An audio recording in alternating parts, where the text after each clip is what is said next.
Pemirsa, hari ini persidangan kasus Mario Dendi ini kembali berjalan dan saat kemudian menyampaikan pledoinya, Mario Dendi mengatakan meminta keringanan terhadap restitusi ataupun juga ganti rugi yang harus dibayarkan.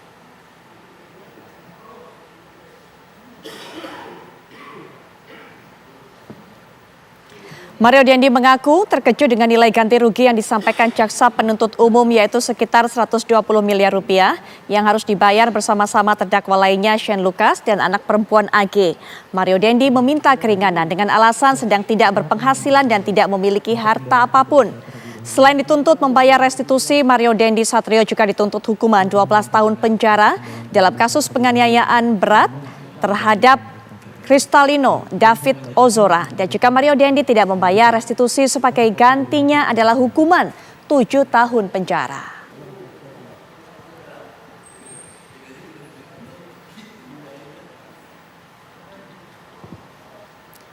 Dan pemirsa, persidangan Mario Dendi ini masih terus bergulir dan juga tentunya sudah sampai pada fase yang sudah tadi Anda saksikan yaitu tahapan pembelaan atau eksepsi dari Mario Dendi dan juga kuasa hukumnya atas dakwaan yang diajukan oleh jaksa penuntut umum. Ada baiknya kita akan mundur sedikit, kita akan melihat kembali bagaimana sebenarnya kronologi peristiwa ini. Kami sajikan data selengkapnya untuk Anda dan inilah dia di mana APA menceritakan kepada Mario mengenai perlakuan tidak pantas yang dilakukan oleh David terhadap A. Kami berikan ilustrasi saat APA ini menceritakan kepada Mario Dendi.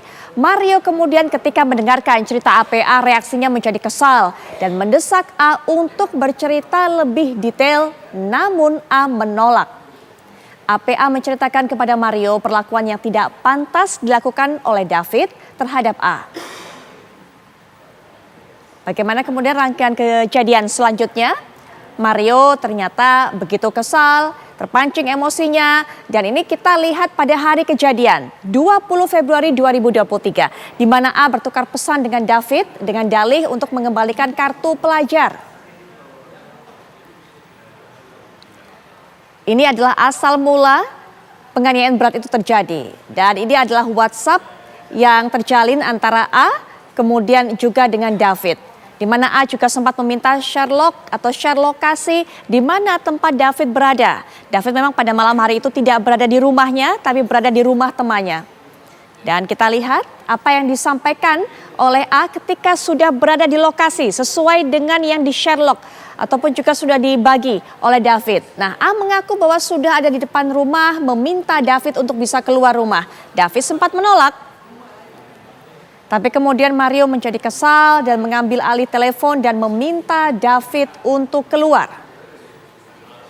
Jadi kita bisa bayangkan apa yang ada di perasaan Mario ketika melakukan perjalanan memang sudah berencana dan juga sudah diliputi emosi kepada David Ozora ini. Masih di hari yang sama, di malam yang sama, di malam kejadian terjadi. David akhirnya bersedia keluar dan terjadi perdebatan dengan Mario.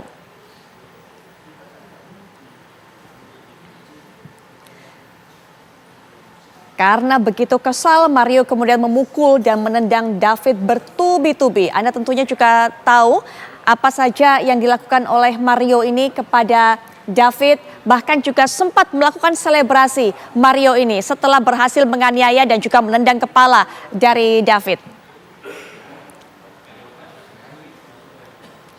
Dan pemirsa, aksi kekerasan ini ternyata direkam oleh rekan Mario yaitu Shane Lucas.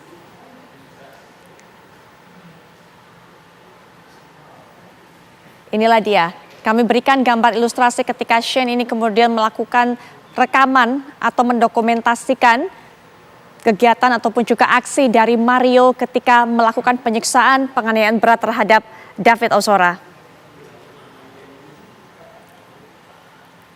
Kemudian ketika mendengar ada keributan di luar, tentu saja ibu dan bapak teman David sebagai pemilik rumah tersebut keluar dan langsung membawa David ke Rumah Sakit Medika Permata Hijau.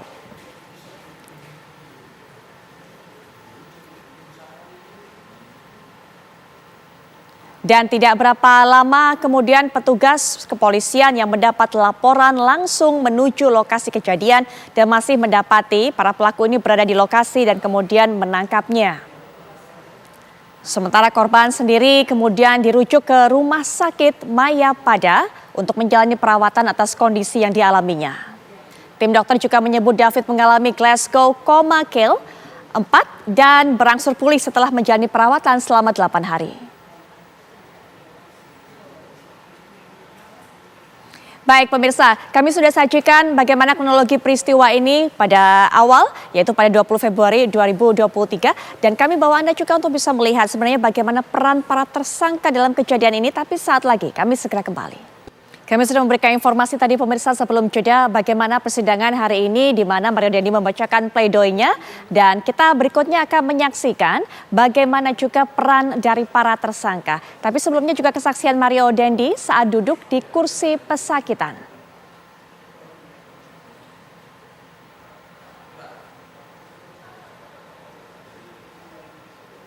Tidak ada teriakan tadi ya. Bukan yang mulia, kalau dia nggak bilang Den udah, kan dia dorong saya di situ yang mulia. Masih udah. tetap. Dia kayak gini, udah Den, udah.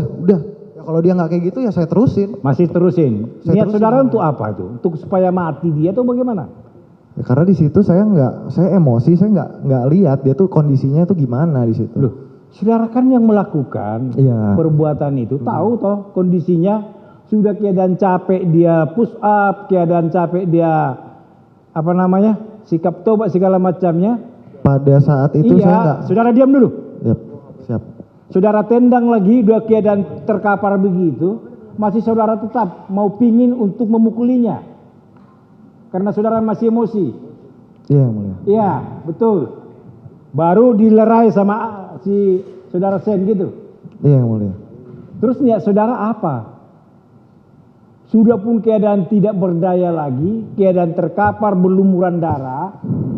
Ya. Kalau memang betul-betul niatmu dari awal untuk klarifikasi itu aja, seharusnya pemukulan itu tidak terjadi. Iya yang mulia. Terus niatmu apa sebenarnya? Niat saya Supaya mati gitu.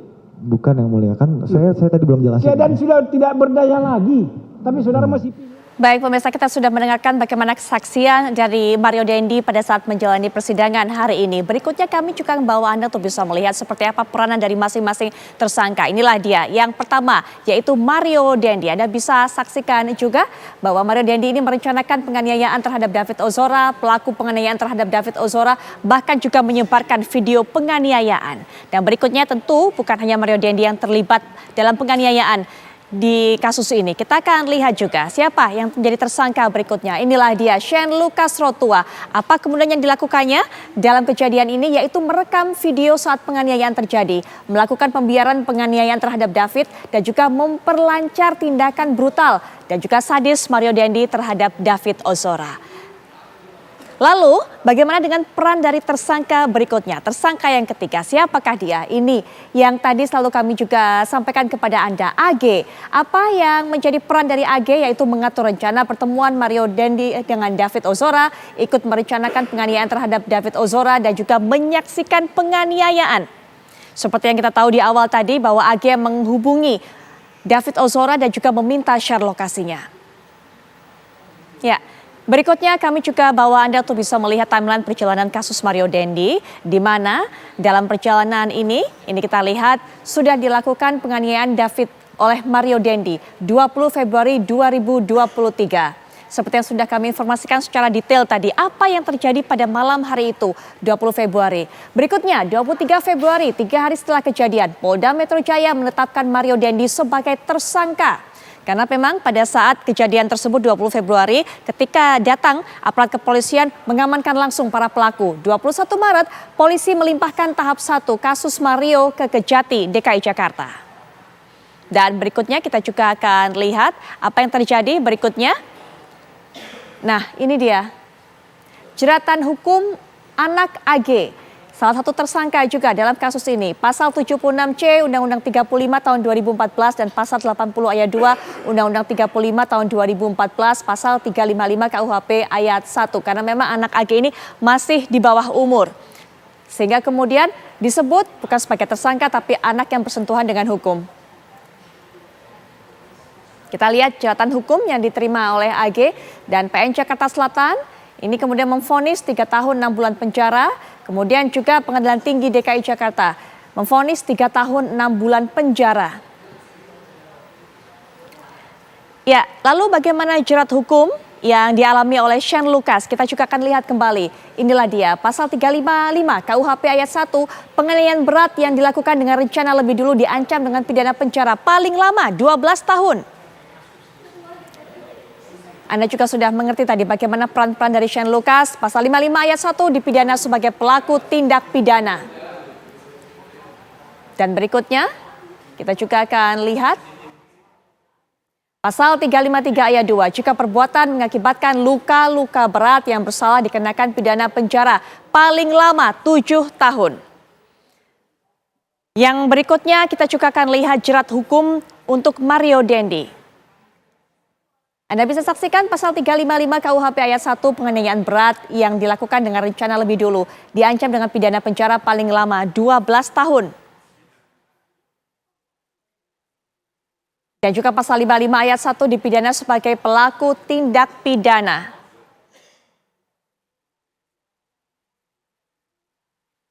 Dan pasal 353 ayat 2 menjelaskan jika perbuatan mengakibatkan luka-luka berat yang bersalah dikenakan pidana penjara paling lama 7 tahun. Seperti biasa, apa kabar Indonesia Malam selalu menyajikan kamus. Kami akan menjelaskan kepada Anda istilah-istilah yang terkait dengan kasus ini. Yang pertama, kami bawa Anda melihat apa sebenarnya definisi dari anak yang berkonflik dengan hukum. Inilah dia, kalimat yang kami pilih, yang kami jelaskan dalam kamus Apa Kabar Indonesia Malam hari ini. Menurut pasal 1 ayat 2 Undang-Undang Nomor 11 Tahun 2012 tentang Sistem Peradilan Pidana Anak, anak berhadapan dengan hukum merupakan anak yang berkonflik dengan hukum, anak yang menjadi korban hukum, dan anak sebagai saksi tindak pidana. Usia anak yang berhadapan dengan hukum adalah telah berusia 12 tahun dan belum berumur 18 tahun. Disinilah posisi dari AG dalam kasus ini, anak yang berkonflik dengan hukum.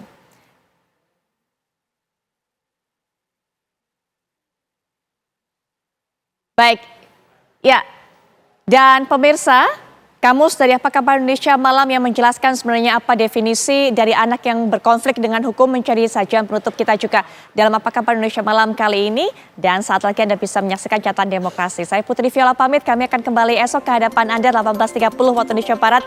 Jangan sampai Anda lewatkan. Selamat malam dan sampai jumpa.